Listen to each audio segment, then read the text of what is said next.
Knock knock. Who's there? Doctor. Doctor? Doctor who? Correct!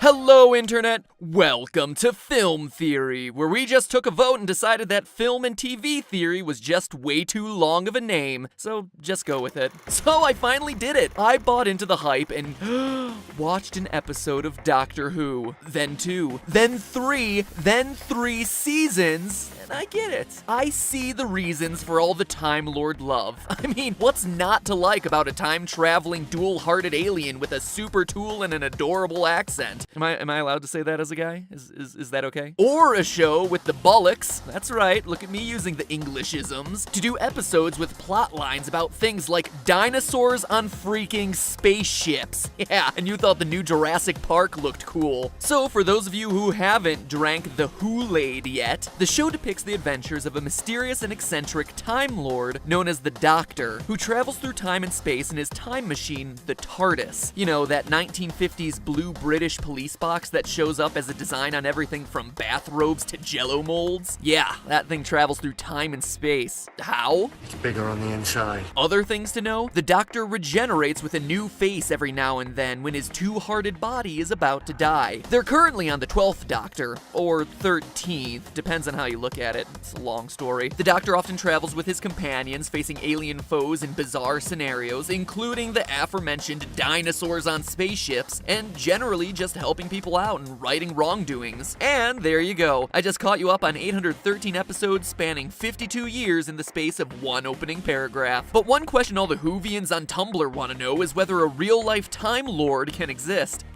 Sorry, that was a typo. Let's try it again. Whether a real-life Time Lord can exist. In other words, we're gonna look at what makes a doctor, and from there discern whether or not those things are possible in the realm of human experience. But Matt Pat, I hear your angry blog rant now. The Doctor is an alien. And yes, I know that, but since the Doctor looks like a human man in every single regeneration, despite having any alien race ever conceived as a potential model, and yet still ends up being a human, we're sticking with that.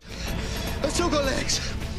Good. So perhaps the better question for today's episode is, can a human fit the bill and become a Time Lord? So let's look at some of the things that make this guy, and this guy, and these guys, and maybe this guy, tick. 1. The Doctor has 2 working hearts that beat at 170 beats per minute. 2. He has an internal body temperature of 15 degrees Celsius or 59 degrees Fahrenheit. 3. Obvi, he travels through time and space in a time machine. 4. He has a sonic screwdriver which functions as a deus ex machina. Sorry, read that wrong. A do-it-all tool. And 5. He regenerates into a new body when he's dying and then lives for hundreds of years. That is a lot. And even for a show whose average episode is 5 times that of most other YouTube videos, we can't cover all that in one episode. So let's spend some time today focusing on one element, the Doctor's biology. Let's begin with the two-heart thing, otherwise known as a binary vascular system. Believe it or not, there are actually numerous documented incidences of actual humans being born with 2 hearts. This baby, born in Zimbabwe in 2013, for instance, has 2 hearts, but also 3 legs, 4 feet, and 2 heads, and some other things that we don't need to go into here. But that's not really what we're looking for. More commonly, humans who have a faulty heart get a second heart implanted on top of the first one. This is called a heterotopic heart transplant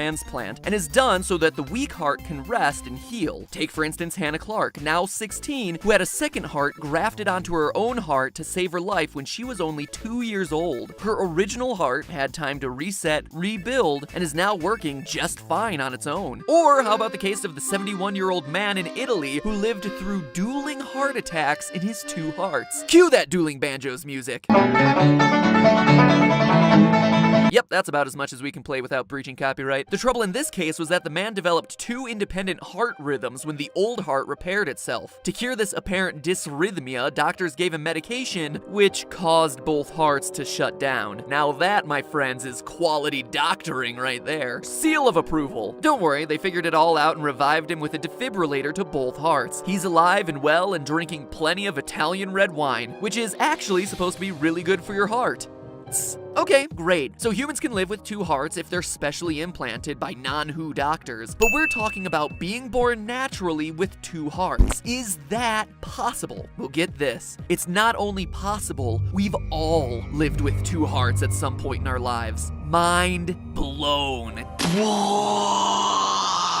When we humans are in the embryonic stage of development, we actually do have 2 hearts. This stage is called the heart primordial. The 2 hearts do eventually fuse together into 1 heart with 4 chambers, but yes, at some point we've all had a binary vascular system. So knowing all this, some curious scientists in the 20s and 30s were able to keep the heart from fusing in some lab frogs. And those little green guys did grow up with 2 hearts and no issues, which I'm assuming just made them more loving toward their frog parents. In humans, though, no similar experiments have been done, for obvious reasons. And in the case of heart defects, non-WHO doctors are able to find them and fix them in utero, so there aren't any documented cases. Still, we have been shown to be able to live with 2 hearts. Mark 1 for yes to Time Lords existing. Okay then, so how about the 170 beats per minute thing? Seems kinda fast, doesn't it? Well again, that's a big point in the yes column. The heart is a muscle, and its contractions are known as heartbeats, right? Nothing earth-shattering there. Well, the refractory period of cardiac muscle, or the time it takes between pulses, is between 250 and 300 milliseconds. This means that the heart can beat at its fastest at 200 to 240 beats per minute. If your heartbeat lingers at those high of rates, then you've probably got some issues to attend to, because it means the heart isn't pumping blood efficiently. Or it just means that you're a small child, as small children's hearts beat faster. But regardless, that was pretty easy to prove. Another point in the Time Lord category. You can have a heartbeat at over 170 beats per minute. So now let's move away from the heart. There's one more biologic component to our Time Lord, his incredibly low body temperature. I mean, as Winterfresh commercials have always reminded me, it's scorching 98.6 degrees inside your mouth. So, can you drop that by nearly 40 degrees and still live to match the doctor's 59-degree internal temperature? Well, let's see. Us humans aren't like Gallifreyans. We're incredibly sensitive creatures. Mild hypothermia sets in at 95 degrees Fahrenheit, amnesia at 91, and loss of consciousness at 82. Any body temp below 70 and you're pretty much screwed. However, there is one recorded instance of an adult surviving a body temperature of 56.7 degrees. Anna Elizabeth Johansson Bagenholm, a Swedish radiologist, or Time Lord in disguise maybe, who survived 80 minutes in freezing water after a skiing accident left her trapped under a layer of ice. During that time, she had extreme hypothermia, and her body temperature dropped to 13.7 degrees Celsius, 56.7 degrees Fahrenheit. After being rescued and transported by helicopter to a hospital, more than 100 doctors and nurses worked in shifts for 9 hours to save Anna's life. She woke up 10 days later after the accident, paralyzed from the neck down, and then spent 2 months recovering in an intensive care unit. The miraculous thing, though, is she's now almost 100% recovered. And that was the lowest body temperature in history until another Swede, a 7-year-old named Stella, survived nearly drowning and getting down to 13 degrees Celsius. That's 55.4 degrees Fahrenheit. So what have we learned here today? That there is something super weird about people almost freezing to death in Sweden. You be careful out there, PewDiePie. Oh, and we also learned that body temperature is very,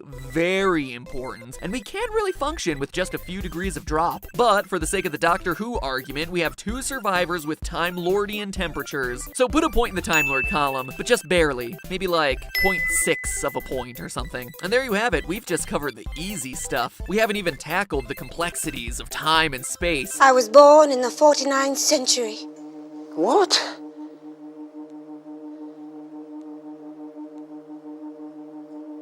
So grab your quantum spanner and watch out for blorgons. Ah, shoot, right idea, wrong show.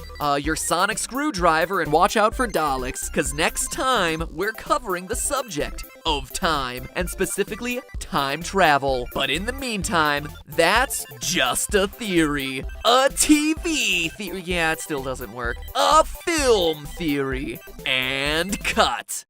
Welcome to the Super Amazing End Card Tournament, where I give you a fun question to end the episode, you vote, and I give you the results in a future episode. Easy as that. Who doesn't like having their opinions heard in an online video forum? This week, it's a Whovian villain throwdown. Who is the best Doctor Who villain? I mean, there have been so many over the years, so let's narrow the field down a bit to the top 3. The Weeping Angels, the Cybermen, or the Daleks? Will our tin can buddies have what it takes to exterminate the competition? Click on one to cast your vote and get taken to the Film Theorist channel page, where you can subscribe, which I would recommend you do so that way you know when part 2 of this series comes out, and check out more episodes overanalyzing your favorite TV shows and films. I'm super excited about everything that's going on here. I hope you are too. But in the meantime, if you'll excuse me, I need to binge watch some Community. That Quantum Spanner and Blorgon joke at the end got me in the mood for some Inspector Space-Time. 6 seasons and a movie!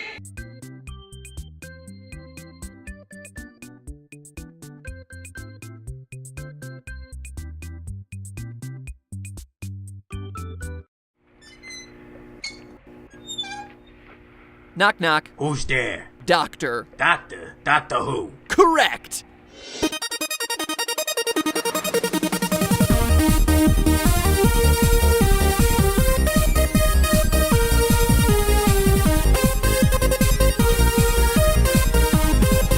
To Jello molds? Yeah, that thing travels through time and space. How? It's bigger on the inside. Other things to know? The Doctor regenerates with a new face every now and then when his two-hearted body is about to die. They're currently on the 12th Doctor, or 13th, depends on how you look at it. It's a long story. The Doctor often travels with his companions, facing alien foes in bizarre scenarios.